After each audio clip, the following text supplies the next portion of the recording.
Chapter 35.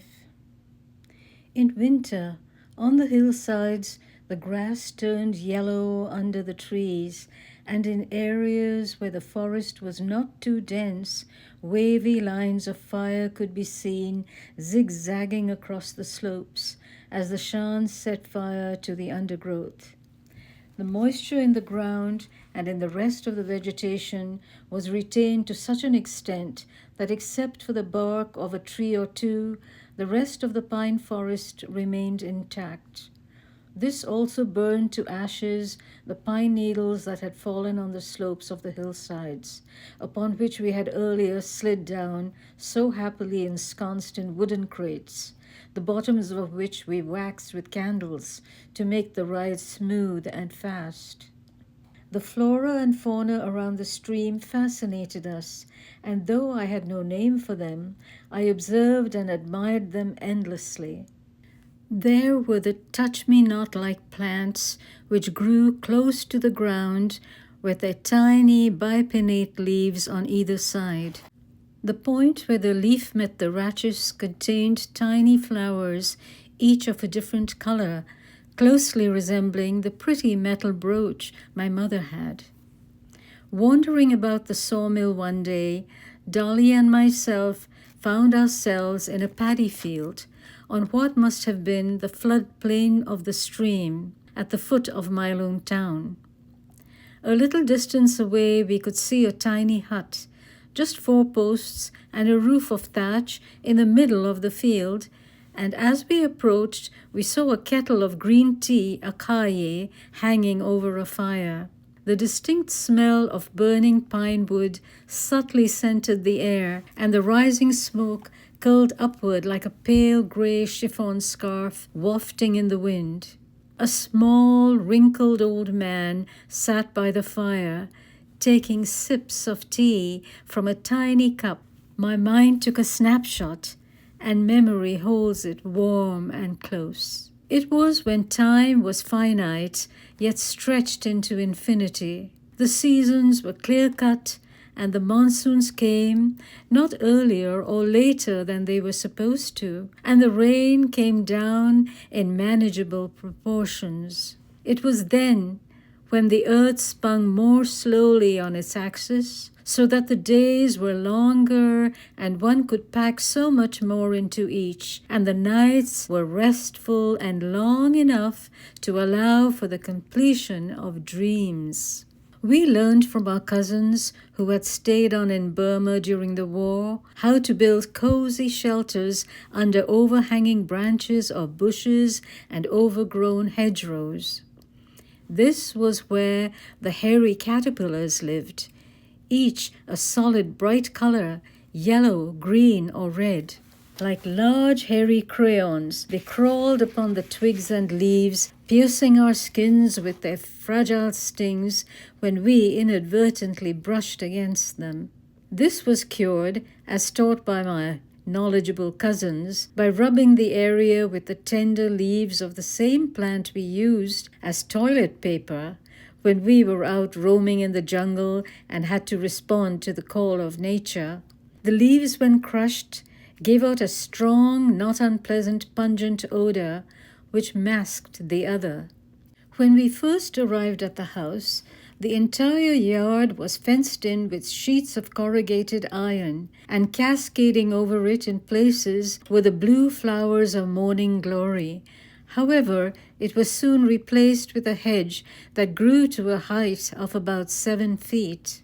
It had small lime-green colored leaves and bore clusters of yellow berries, as well as a draping tangle of yellow tendrils which looked like noodles. The gate in front of the house had wooden slats that tapered to a point at the top end and was painted white. It opened noiselessly onto a path that extended toward the house for a few yards and then split into 2 semicircles, each half encircling the fountain that stood in the middle of the garden. On the path, closer to the gate, was a plum tree which didn't bear any fruit, but instead of plums, a beautiful globular nest hung suspended from one of its branches, and we thrilled to see the small weaver birds fly in and out of the tiny opening at the bottom. Outside the gate was the pull, two oblong bench-like smooth concrete blocks painted white, which stood on either side of the small bridge that spanned the deep drainage culvert. These open drains ran all the way from the top of the hill and down past the front of the house to the bottom of the hill, and were clean and dry except in the rainy season when rainwater flowed through. On either side of the banks of the culvert grew a frenzy of morning glory, red, white, and yellow, and self-variegated, which we collected and braided into garlands. Out here in front of the house, we played house with tiny dolls made out of small squares of white cloth. We simply filled the center with a piece of cotton wool, gathered the fabric together, and tied a string tightly around it, making it the head. And then with a pen, we inked in the eyes, the mouth, and the nose. We cut small strips of colored fabric, and by cutting out a hole for the neck, made simple clothes and slipped them onto our dolls. We got Margaret Singh, a friend about our age who lived down the street, to do the same, and then invited each other over for parties, which we held for the dolls, where we served minuscule portions of food on tiny paper circles. This game lasted for about a week before we got interested in making spinning tops. We shaped a small block of wood using an ordinary knife till the block had a spherical shape on the upper part.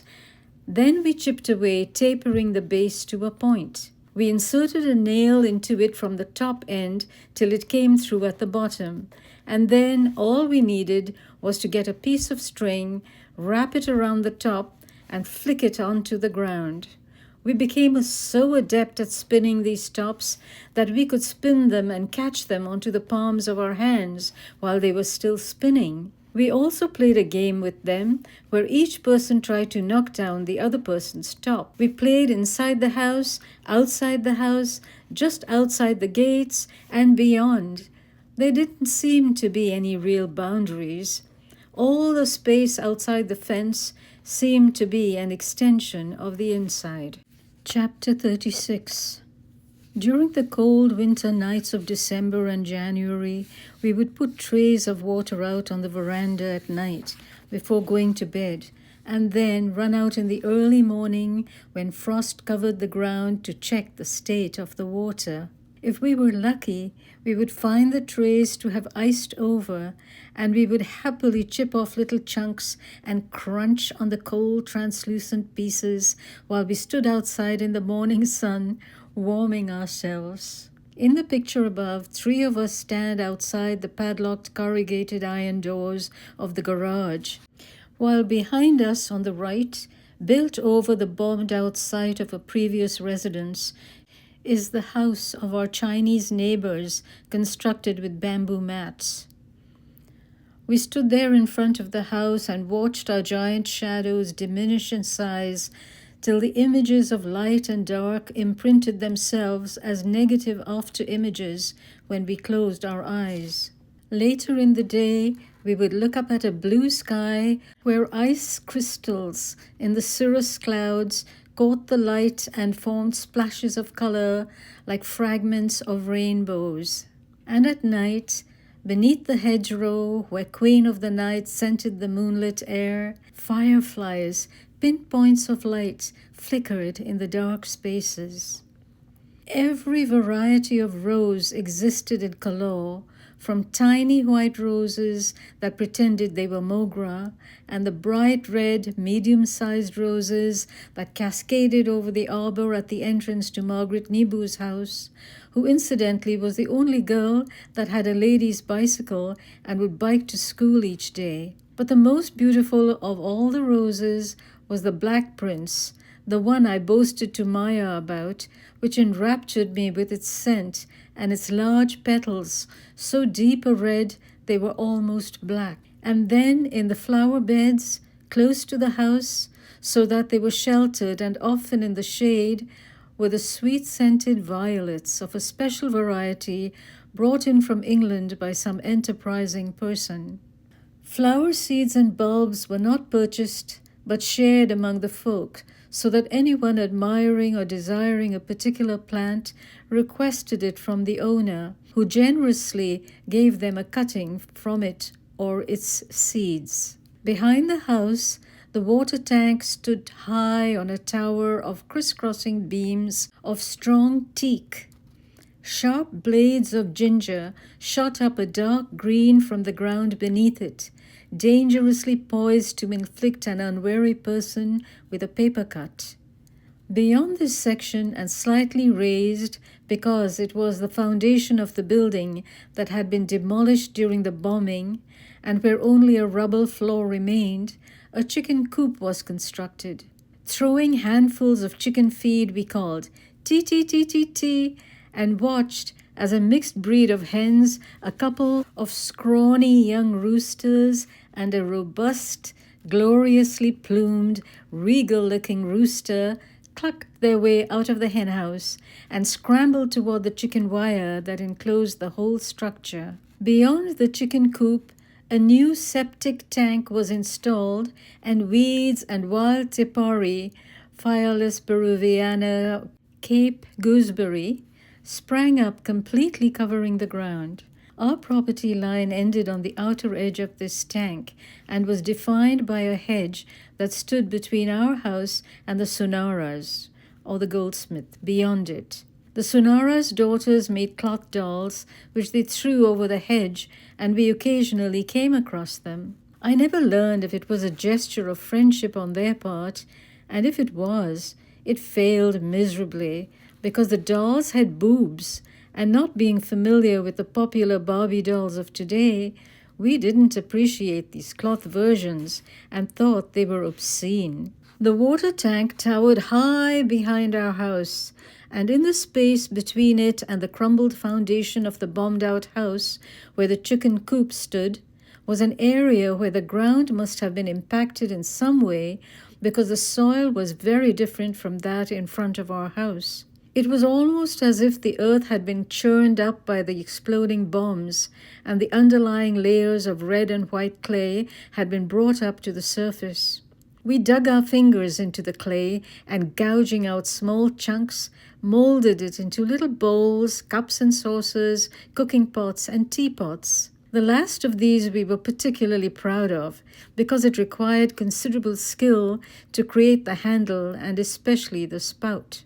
There was an old fridge that stood empty and non-functional against the back wall of the house, into which we placed our creations of clay. There was a large barrel of lime that had been used to whitewash the house, and we scooped this out to mix with the yellow berries from the evergreen hedge, which we mashed till we had what resembled almost exactly the dal which Yasin cooked. We somehow knew that those yellow berries with the yellow, noodle-like stringers festooning the hedge weren't edible, even though they looked tempting as they hung in clusters like small yellow grapes. And there was glass. There seemed to be a lot of it lying around, blue, green, red, and white, that we broke into tiny pieces so that they looked like diamonds of different colors. I never knew why there were so many colors. Perhaps they were the relics of rainbows from the shattered dreams of those who had died in the war and were captured in bits of glass, now reorganized coherently into beautiful patterns in our kaleidoscopes. We made these by cutting broken panes of glass into parallel lengths, depending on our expertise, by using a pair of scissors while we stood at the bathroom wash basin and immersed the glass under water to cut it. We then took a double layer of hexagonal or triangular piece of glass, which we had similarly cut under water, and placing small colored pieces of glass between the two layers, we set this as the base of the cylindrical contraption. We finally wrapped the entire thing in paper and peered through the opening, which was also encased in clear glass, shaped to match the base. Rotating the kaleidoscope in our hands, we watched in wonder as the miracle of beautiful patterns quickly shifted and changed. The windscreen of the Jeep had shattered one day and had been replaced, but the broken glass fascinated me because it was somehow pliable, with the rubberized glue holding the two layers together in smooth-edged hexagonal patterns very different from the window panes of the house. The hinged windows of the house swung outwards and during the monsoons were shut fast against the rain, their question-mark bolts hanging down, limp against the windowsill. It was against these thin glass panes that the yellow canary once flew, trying to come in, and against which the sparrows sometimes hurtled themselves in an effort to escape after they had flown in to peck at rice grains that had spilled from the sacks in the jute bags piled 6 sacks high in the living room, and from the top of which Billy jumped, her short skirt parachuting as she landed. Another wonderful use we had for glass was manja. We crushed it into a fine powder using a mortar and pestle and then mixed it with egg with our bare hands and rubbed it along and onto stretches of thread strung out in the backyard. Once dry and stiff, it was rolled onto a latari and used to fly our kite. The glassy mixture on the kite string was to make it razor sharp for the battle of kite cutting that took place in the sky. All this activity took place during the kite season, which was before the rains started, when multiple kites of different colors could be seen flying in the sky. There was usually much excitement, because once the kite was cut, it would float down toward the ground, and children would rush out to catch it as it fell. Rarely did people fight over the kite that was caught, because it was understood that grabbing the kite could easily rip it, and then no one would have the pleasure of flying it. The kite itself was made with fine tissue-like paper, which we could buy very cheaply in solid colors of pink, red, yellow, blue, green, and white, which were pre-cut in squares of 12 by 12 inches. Handling the paper very gently, we placed one sheet on a flat surface and then laid slender bamboo strips diagonally across it and pasted them down with small pieces of sticky tape. We took another thin strip of bamboo and bent it so that it would arc above the diagonal and then fixed it in place. Thread was then tied into pinholes along the diagonal at equidistance, and measuring the distance from one point where the thread had been tied to the opposite point, we held the kite up by the thread to make sure that it was well balanced. Once the kite was balanced perfectly, a long, colorful paper tail was attached to the end, and the string was connected to the larger roll of thread on the latari. The kite was then ready to be flown, and we would run out into as open a space as we could find, and while one of us, usually Arthur, held the latari, Farouk or myself would be enlisted to hold the kite and walk several yards away from him. Then, holding the kite firmly, with the tail pointing downwards, we would throw the kite straight up as high as we could. Arthur would pull the string taut as the kite rose and then manipulate it so that it would soar with the wind, crisply rustling its edges and snaking its tail. We watched with elation as the kite took off, moving with swift upward sweeps into the sky, freeing itself from the earth, tied only by a very slender thread. The feeling was akin to vicariously watching eagles riding air currents, circling effortlessly with apparent freedom from gravity. Chapter 37. Another game we enjoyed playing was Gilli Danda, which it is said originated in India more than 2,000 years ago, and variations of the game are played in many other parts of Southeast Asia. This was a risky game because one could easily have injured oneself. However, we were fortunate in that none of us ever got hurt. The game was similar to Pee-wee and was played by forming 2 teams of any number of players. We made our own equipment for the game, which comprised 2 items, the gilli and the danda. The danda was just an ordinary stick, about 1.5 feet in length, which we found easily because of the abundance of wood available in Kalor. We were not too fussy, and anything from about an inch thick to about an inch and a half in diameter sufficed. The gilly was another piece of wood, generally about 4 inches long, which we tapered at each end to a point using a sharp knife. Next, we smoothed the surface of the ground and placed the gilly on it. The player whose turn it was to hit the gilly took up his position and, holding the dunda in his hand, would strike one end of the gilly so that it bounced and somersaulted up into the air. As soon as the gilly was airborne, he struck it again with the dunda with the intention of sending it as far as possible. Catchers on opposite teams would attempt to catch it. If they succeeded, the striker was out, and the next person on his team would take his place. If they failed to catch it, he would proceed to the spot where the gilly had landed and repeat the procedure, scoring points each time he did so. According to some theories, the origins of baseball and cricket evolved from this game, and the similarities of these games to gilly dunda make the suggestion almost believable. Because of the paucity of automobiles in Kalor, its streets were generally free of them and were ideal for the game of Aundu. For this game, we used a piece of white chalk to mark out a large rectangle, the length of which depended on the number of players in each team. If there were 5 players in a team, the length would be 40 or 50 feet. The rectangle was divided into 2 columns and then the columns into cells, each about 8 or 10 feet apart. The leader of the team stood at the head of the rectangle and guarded the front and the median line, while other members of his team each guarded one of the other lines. The aim of the opposing team was to try and run through from the front line right through the last line and then run back without being touched by those guarding the lines. If one of the players on the team of those running got touched, the whole team was out, and the teams reversed their positions. If even one of the players succeeded in running through without being touched, they shouted out in jubilation, "Aundu," which means the winner. We didn't need much to entertain ourselves. We only needed 1 marble and 6 stones in another game we played. The stones themselves had to be about marble size, and the game progressed by the first player bouncing the marble once and then simultaneously picking up 1 stone and the marble, then 2 stones and the marble, then the last 3 stones and the marble. The last step was the most difficult, and it was quite a feat to bounce the marble and then to grab all the stones and the marble in just 1 hand.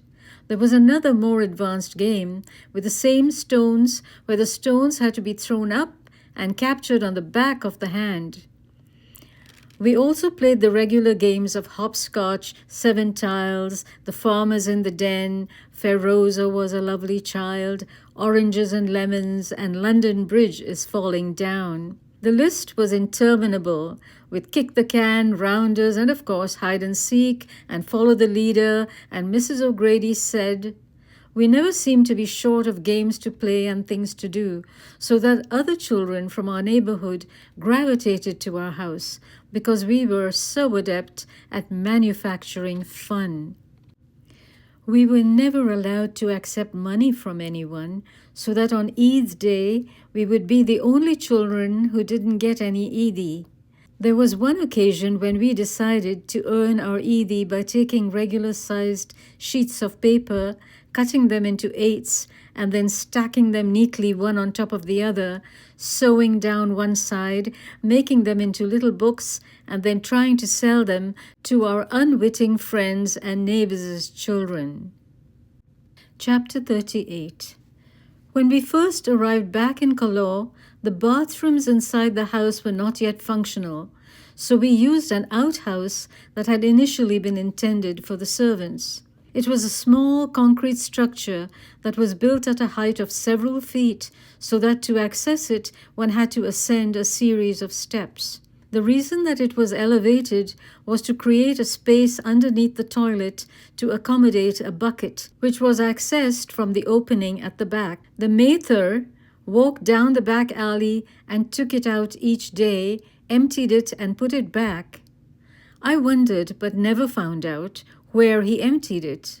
Most of the homes had outhouses with a deep pit under them, and flush toilets were very rare. These outhouses with the pits were more interesting, because these were the ones which the witches descended, rolling down the mountain sides, having turned into fireballs at night. Many years later, an unusual incident occurred in one of these outhouses outside the government offices where Henry David worked. Henry had gone out to relieve himself, and entering the small windowless room, he paused for a moment, allowing his eyes to adjust to the darkness, which seemed to be further emphasized by a sharp laser beam of sunlight which shot through a tiny gap in the wooden walls, aiming directly into the opening in the center of the floor. Carefully positioning himself at the opening, he had begun to undo his fly when he was startled by the sound of a baby crying. He instantly froze and then peered down into the pit from where the sound appeared to have come. To his shock, he discovered a tiny baby flailing its arms and legs, lying face upwards in the fecal matter at the bottom of the pit. Rushing back to the office, he informed the other staff members, and a bunch of people crowded into the outhouse. Henry finally took the initiative and suggested that he be suspended down into the opening by his feet. Holding his breath, he grabbed the crying baby and was then hauled back up to the top. The baby was quickly cleaned and taken to the hospital. News of the discovery was soon relayed all over town, and tongues wagged in shock and dismay. How could anyone do such a thing? And how cruel!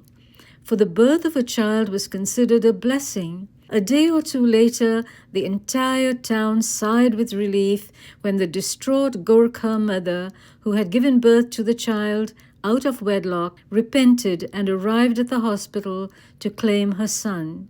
Our Shan nanny said that anyone who did such a thing to a newborn baby would return in their next life as a maggot, which would have to spend its entire life in the excrement at the bottom of an outhouse. This nanny had a transient tic disorder, which was triggered by sensory overload and was similar to the startle reflex that my Mariam Mami had. If either of them were startled, they would do a strange little dance and burst into gibberish or blurt out a string of swear words, quite alien to their gentle and polite nature. On one occasion, our nanny nearly jumped out of the car when we cruelly teased her to trigger her startle reflex. We thought it was funny and occasionally teased both of them just to elicit a reaction. But now I wonder whether this was just a coincidence or whether it was because both Maria Mami and our nanny were Shan. Perhaps there was a higher incidence of the tic disorder among a certain Shan tribe due to a mineral deficiency based on their diet, or perhaps it was a genetic anomaly more prevalent among certain tribes to which they both belonged. Chapter 39. In Kalor, the silence was so deep it was palpable, and at night it thrummed against my ears unless there was a breeze, and then I would hear the clink of the thin metal bowls floating on the surface of water barrels. Early in the morning, just as the sun was rising, a small group of women collected on the corner of the street that ran past our house and continued up the hill. Here, the women would start their daily ritual of taking military baths by dipping small metal bowls into large metal barrels and pouring water over their bodies. Throughout the process, their lunges remained wrapped around them up to their armpits, wet and clinging seductively to their curvaceous forms and extending to just below their knees. When they had bathed, they sliced the water off with their hands and air-dried themselves in the tropical air, and then managed to change into clean clothes without exposing any part of their bodies other than that which had been previously visible. They then picked up the clothes they had washed and walked away, leaving the area spotlessly clean. They left their metal pots bobbing gently on the water, glinting in the sunlight and clinking in harmony to the musical notes of the tea bells on the pagoda across the street. As the sun rose higher in the morning sky, we would hear the gong being struck in the Ponji Chau, which was across the street from our house, and soon a line of barefooted young men and boys with clean-shaven heads, wearing saffron robes and holding black lacquered begging bowls, would walk past our house, making their morning rounds. Some of them were from wealthy homes, but joined the monastery for a short time as novices, learning, as part of their initiation into the Buddhist faith, their lesson in humility by what appeared to be begging, but in reality was considered an opportunity for those who donated food or other items to gain kudo. In the morning, when we heard the gong being struck, the beat was fast-paced at first and then gradually slowed down, while when we heard it again in the evening, the rhythm was reversed. This change of pace in the beating of the gong in the evening caused the dogs that had found a haven in the quiet courtyard of the monastery to stretch their necks, raise their heads skywards, and start up a wailing chorus. While the dogs responded to their supposed evolutionary past as wolves and joined their voices to the howls they perceived in the tones of the gong, I responded to their wails with a primeval feeling of foreboding. Our Shan Nanny told us the morning gong was to tell us to wake up and start doing our good deeds for the day, and that the evening gong was to drive away all evil spirits. I was a bit confused by what she said about the morning gong because I was already on my way to school when it was struck. But the sound of the gong and the howling of the dogs in the evening now left me imagining mists of strange evil forms rising and wafting away into the air above. One morning we heard the sound of beating drums approaching from a distance, and as we gathered on the veranda, we saw a long procession coming down the hill towards the Ponji Chau. Leading the troop was a short, stocky, brown-skinned man with stiff black hair cropped close, waving his arms and stamping his feet, dancing to the beat of a drum and the pentatonic strains of a violin-like instrument.